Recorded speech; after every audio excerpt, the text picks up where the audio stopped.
fine? Oh, You I look am. fine. Okay. All right. Welcome.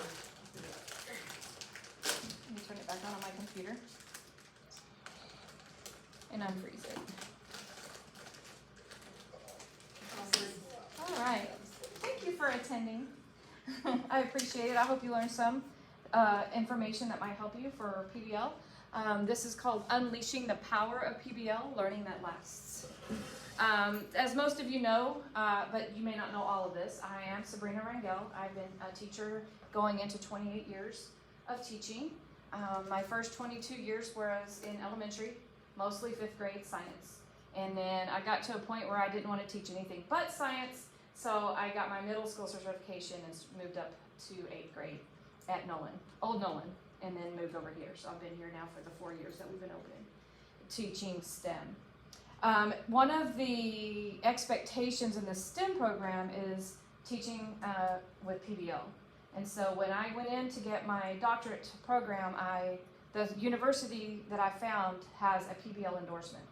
And so this is my 3rd class now. It's my practicum for PBL. So one of the requirements is that I perform a professional development class to give you information about PBLs.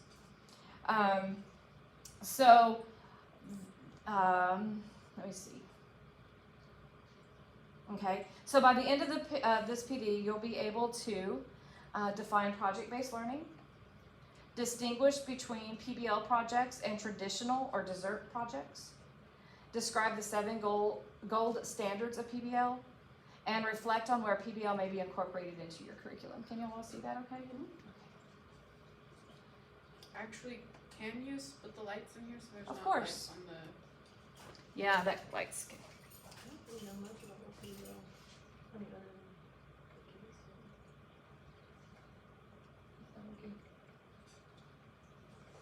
cookies. Better? Mhm. Okay. All right. So we're going to start off with the think, pair, share. So take a moment just to think. What do you think of when you hear the term project-based learning or PBL? So give you a few seconds to think about that.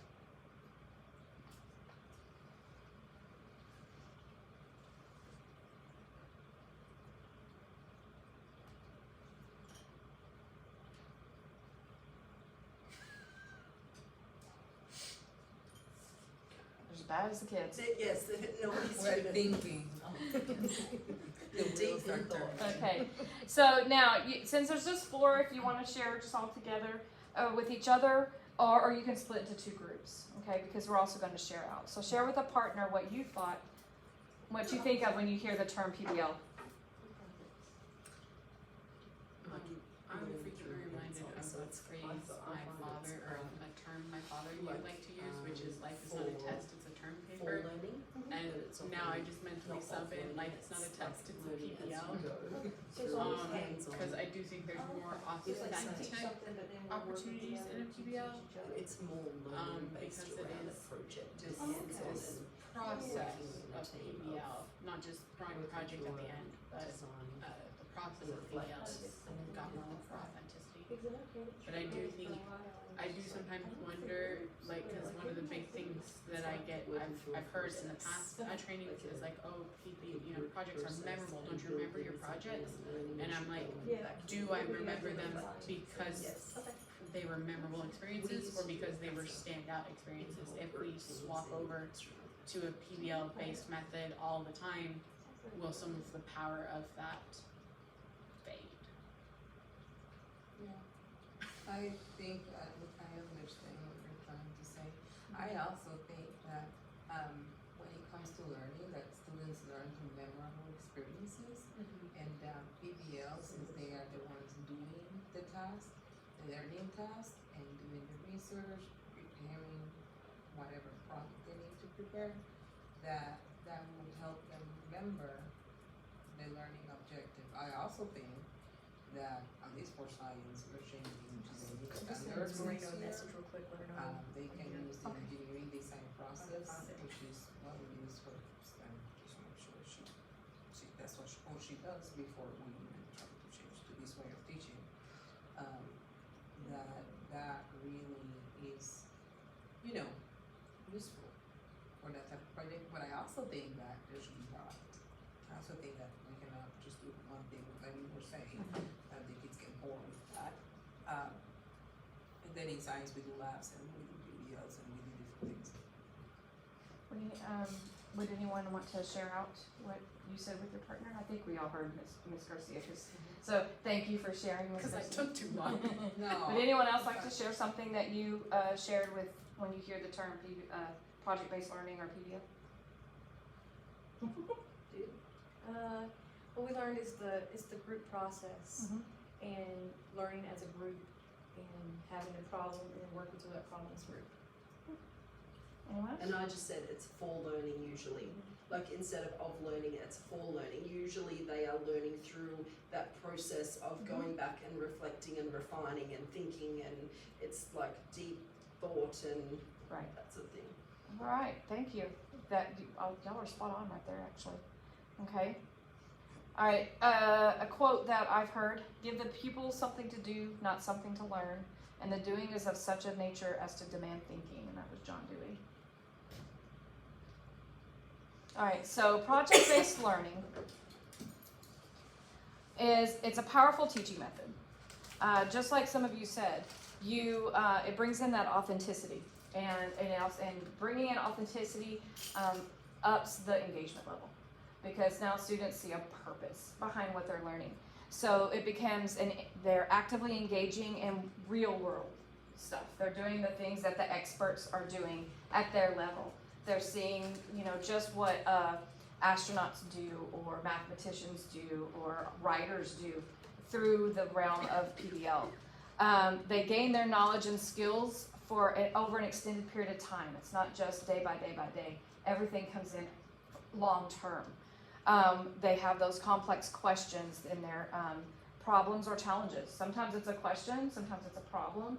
Okay, but you start off the PBL with something that gets them hooked and interested in it. So it does motivate those students. I know that with the PBLs that we've done this year, a lot of our unmotivated students become a lot more motivated when they're working in a PBL situation, when it's more hands-on, when it's something that's really gotten their attention. It does prepare students for their college and career readiness. If you've heard of the term 21st century skills, okay, those are skills such as the four C's, okay, critical thinking, creativity, collaboration, communication. And then you have the literacy skills: information, media, and technology literacy. Or the 5 skills, which sometimes you see as flips: the flexibility, leadership, initiative, productivity, social skills. All of these are skills you have to have when you're going into the job world. Regardless of where you're going, any job you are required to have these kinds of skills. More and more people are actually looking for people who have these skills over, per se, someone who has a college education. I know Elon Musk is one that he's going to hire you with, if you come in with these skills, before he looks at your college. He wants to know, can you get along with people? Can you think innovatively? Can you think outside the box? Do you have some time management? So more and more people are starting to look at those skills, life skills, more so than just a college degree. And some people think that, they're doing projects, they're not going to be prepared for the test. That's not always true. You are still teaching your standards. You even may still have to have mini workshops. You may have to have a day of notes. You may have to have a day where they're doing independent work. That's built into the PBL. It's not group work every day, every day, every day. You can either do whole group, you could do small group. You could pull in mini workshops, like if they have different roles. I need all of my secretaries of defense. That's one of our PBLs I'm doing right now. I need all of you over here. We're going to have a short mini workshop. The rest of you continue working on what you're working on. Okay, and then have that mini workshop with them. Or maybe you have those struggling students who need a little extra in a standard, and you pull them small group while the rest of the groups are still continuing through their PBL, and have a little workshop with them. Okay, and then there's other times where you just need the whole class because it's a new thing or everyone's struggling with it. It also allows you to teach in a more satisfying way instead of just standing up here chatting and talking and talking and talking and talking. You become more of the facilitator. And communication, it really brings in that connection with parents and community. If you do the PBL, especially following the gold standards that we're going to go through, public product is important, and bringing in a community member is important. So when I did our unit on space, I had a guest speaker that came in with my STEM students, and it was one of our students' dads who works at SpaceX. And so he was able to come in for 2 class periods and give a talk to the students about job opportunities through SpaceX. He talked to them about what it's all about. He answered lots of questions, and he really made that career connection with them. He's like, you could do just about anything at SpaceX, even cooks. Because they're housed within, and so they want their people to leave. They don't want their people to leave, so they have cooks within. That everything is done there. They don't have to go out and about. So bringing it, and then you have a public product too, where a community can come in and see their work, and that's something we've done that as well. So something toward the difference between a project and a project-based learning. Okay, so just like Ms. Usher said, project-based learning is the project for learning, where a project by itself is of learning. It's usually at the end. You go through all this learning, and now show me what you learned through this project. That's the traditional way. Okay, most of the time they can be done alone. It's more about the product rather than the process, and it's more about the product rather than what they're learning. It's teacher directed, whereas your project base is very student led. A lot of the decisions are made by the students, and this teacher is just the facilitator. Right now, I'm not doing a whole lot except helping, walking around. What do you need? Okay, you might want to think about this for your city. I'm not communicating. I'm not really even teaching. I'll give a 5-minute talk at the beginning, and then I'm pretty much done, except for facilitating and answering questions and helping along the way. Now that is also when students, this is the end of the year, so students they've done several PBLs. At the beginning, when you're first starting, you might have a little more control over it. You might need to guide them in the correct way to do it. And then the more you do it, the more you can start to let go and step out of the picture. And then they really start to run with it. The projects lack that real world context, okay, where the PBL is based on real world experiences. Your driving question is something that's real world, something that connects to the student, that's connected to their community or the world itself. Ms. Moreno, please hurry and call the front office. Thank you. Please hurry. Okay, as I said, projects are usually after the learning, where PBLs, the learning occurs through the whole project. And when you're doing a regular PBL, typically everyone is completing the same thing. Everyone complete a storyboard. Everyone has to do that's their goal. Where in PBL, there's a lot of choice. Choice is very important in PBLs. So some may choose a storyboard, while others may do something different, while others do something different. And then you see a good amount of choice in their presentations. Okay, so here's an example of traditional units, okay, versus project-based. So traditional, you have a lecture, an activity, and then a quiz. And then you have a lecture, and then you have an activity, and then you have a quiz. And that's very traditional. Okay, and then you have your exam, and then you have your project. Or you might have your project and then your exam. Where with PBL, you start it off where you're doing some surface level learning. This is where you might have some workshops. You still can have a lecture. They're still going to have homework. They're going to do some science labs, okay, or writing academies, or whatever you need to do. Then you'd have a benchmark to check their learning at the surface level. And then they always take time to reflect. And then you go into your deep level. You take your learning and you go deeper with it. And then you benchmark it and reflect. And now you go into the transfer. Now they're taking those skills and applying it into different ways. And and then they come together and they present it in some way. Sorry, let me get a drink. If you want, while you drink water, I'll say this. Mm-hmm. Basically, PBL is going deeper into that, the pyramid of learning, where you are not at the surface, Right. understanding, describing, you are now analyzing and creating, which is Correct. deeper Right. knowledge. You're going down into the fourth level of rigor. So there are a few misconceptions when it comes to PBLs. Some people might say that PBL is not rigorous. Okay, but it can be designed to align with any core content, any skill of any subject and any grade level, from kindergarten through college. I have 2 college classmates who did PBL with their college students, and the college students loved it. It was so much different than the professor standing up there lecturing. It's much easier to incorporate those higher order thinking skills, problem solving, and metacognition, especially when you build in that reflection piece. That is so important.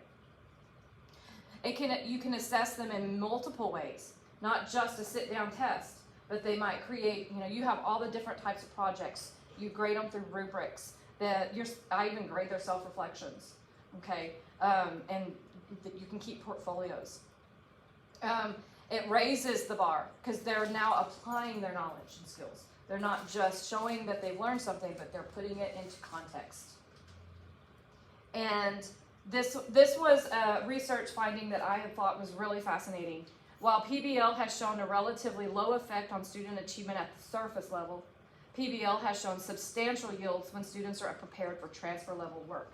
And that's what our state test is. It's giving them different scenarios, but using the knowledge they've learned in class. So PBLs really do bring in that higher level thinking. And okay, I've learned this. Now I'm going to apply it in here in my project. But then on the test, oh, this is a different way of thinking. Okay, wait. What did I do in my project? What did they do in their project? Now I can put it together and see it in a different way. Second myth is that they're for the brightest students. I've heard that a lot. But it benefits all students. You just have to make sure you tailor it to all students' needs. Okay, you can't have a one-shot PBL and expect everyone to learn. You do have to have those scaffolding opportunities for the low students and even to the high students so that they can keep moving higher. It's a really good opportunity for students who struggle with standardized assessments because it gives them more choice in how they show their learning. And again, it can be scaffolded for all levels. A third myth is, especially in this general area, PBL is only for STEM. I've heard that too. But as we said before, it can be integrated into any subject and any discipline.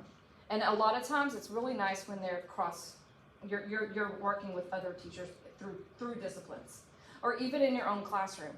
When we did our solar system universe project, I embedded ELA content into mine because we worked with persuasion. But it wasn't one I worked with Ms. Richardson on. For that one, it was one I incorporated it in my science classroom. So they were doing ELA and science together because I made sure to embed those ELA standards. I just said that, interdisciplinary. I'm jumping ahead of myself. Okay, connect and synthesize concepts from different subjects. It makes them understand that school is important.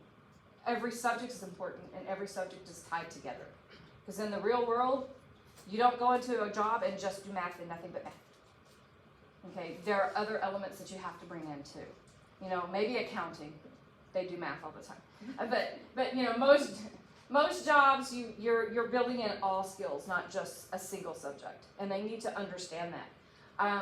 Was it with you or Miss Bing? They were talking about something, and I was like, we've already done it. It was you, sustainability. Mm-hmm. So she started talking about sustainability in ELA, and all of a sudden they don't know what it means. It's like we've just been talking about it like an entire unit ago. We did a whole unit on it. So getting that connection from one classroom to the next, that's a bridge that needs to be built. So they can talk about science concepts in ELA and not forget it because they're not in the science classroom. It happened this year for us with the sixth graders, maps and plate tectonics. Mm-hmm. Yes. PBL is the same as doing projects, and we've already discussed that. It's not an add-on, it's not a supplement, It's learning through the project, and it's the main vehicle. It is student-driven, not teacher-driven. It's focused, it's not focused on that final product because they're using what they've learned and creating that product as they go. And it's not a discrete or isolated activity. It's a continuous and integrated experience. All right, so the 7 standards. Let's see what we have, about 10 minutes compared to when we started? 5 minutes, 6 minutes? What do y'all think? Not exactly sure when we started. I put 404 on the student pass that I wrote literally before coming here, Okay, and then Miss Azelle walked in like literally right after less that. than a minute. So I'd say we probably started around 406. Okay, so we've got You can about, also look at the recording. Yeah, I know. Was the we've time. got about 7 minutes or so. So I'm gonna fly through these. There are 7 standards. This is called the gold standard PBL, and if you've heard of PBL Works, this is what they base theirs on. All of their PBLs are based on these 7 gold standards. Okay, so the first thing you start with is a challenging problem or question. This is what provides that structure, and you come back to that problem or question throughout the entire PBL. It is the driving force as to what it is. Everything you do builds toward that driving question. It's not a question they can go Google. It's much deeper than that. It requires time and not just a couple of days. It requires a lot of work to come to that answer to that driving question. What I have here is a way to do a cross-curricular. So a driving question, how can we explore the standing water issue around the school to develop a sustainable watershed proposal to the school board using 3D models in a Canva presentation? Okay, so I know 7th grade has been working with watersheds. That's why I like, oh, that sounds interesting. So a science question, why are watersheds important for our region? Making it connected to the community.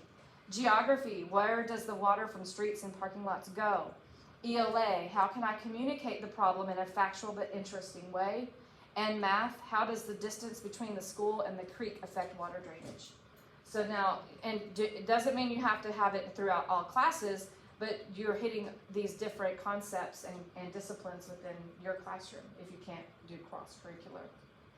The second one is that sustained inquiry. Your driving question, just like I said, takes time to answer. So you want it to be so interesting that their inquiry is just going.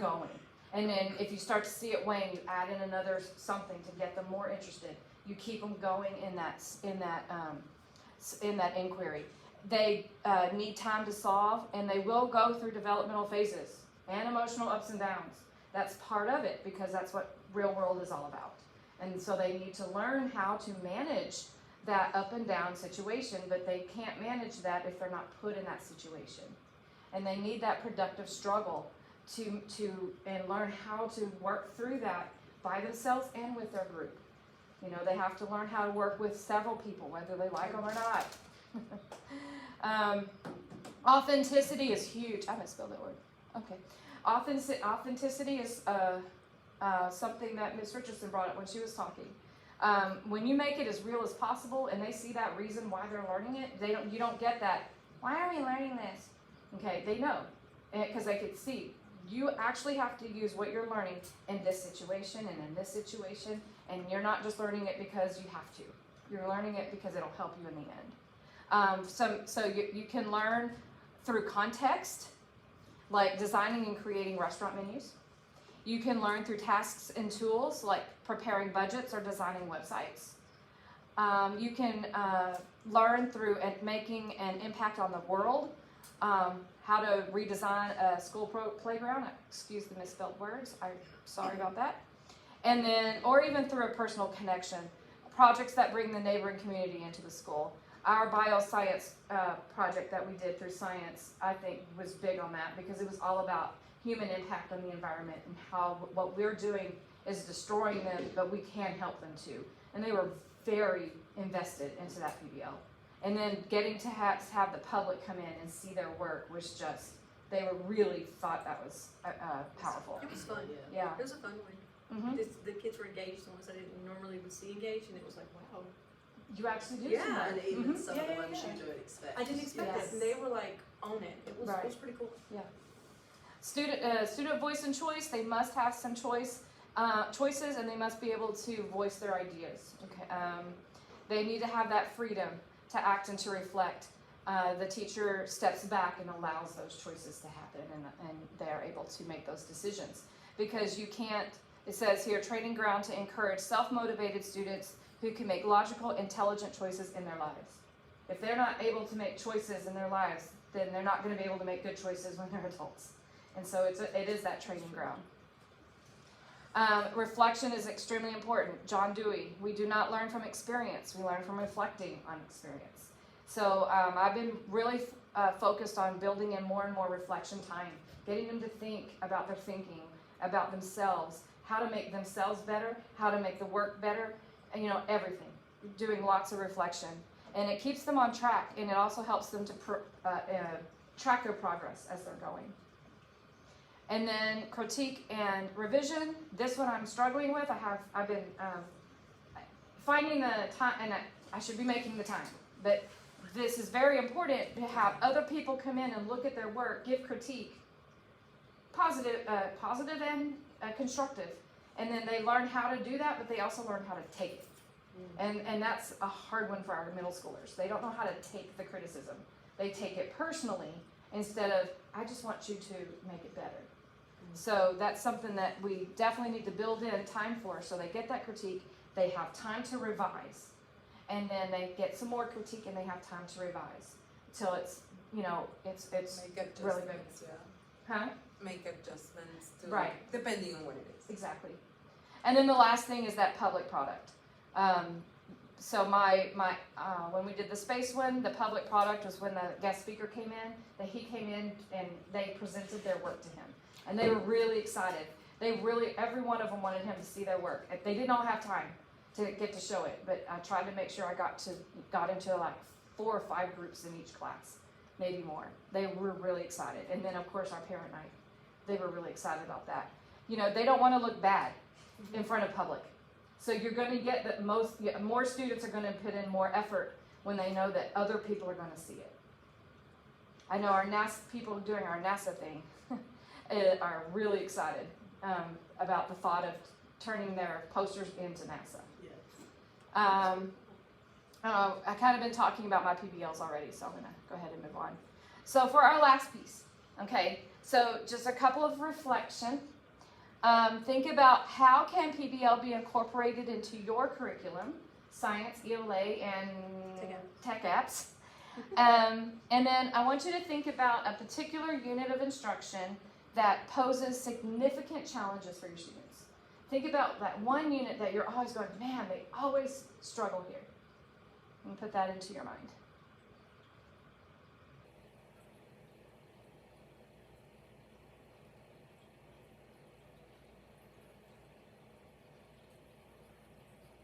Okay, anyone want to share that difficult unit? I'll do mine. Okay. It's more of they're uncomfortable. We have a unit that we're doing sex and relationships Mm-hmm. and trying to build on of like what exactly is it, what it looks like, and then how the impacts could have. Mm-hmm. So they're a little embarrassed at first, but then it's kind of like, okay, we still have to talk about it because it happens. Right.